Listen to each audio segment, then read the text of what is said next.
আজকের এই সমাজে অন্যায়ের আগুনে মানুষ পুড়ছে।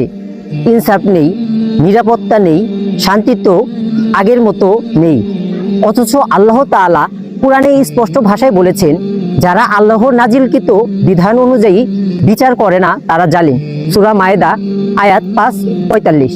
রাসূলুল্লাহ সাল্লাল্লাহু আলাইহি ওয়াসাল্লাম বলেন, তোমাদের মধ্যে যারা অন্যায় হতে দেখবে সে যেন তা তার হাতে প্রতিরোধ করে, যদি না পারে তাহলে মুখে প্রতিবাদ করুক, আর যদি তাও না পারে তাহলে অন্তরে ঘৃণা করুক। এটাই ইমানের সর্বনিম্ন স্তর। সহিহ মুসলিম।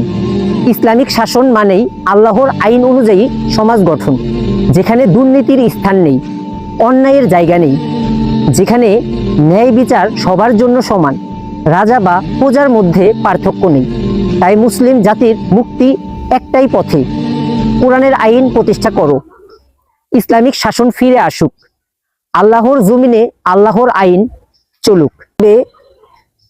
না হলেই থাকবে শুধু অশান্তি, অবিচার আর অন্ধকার।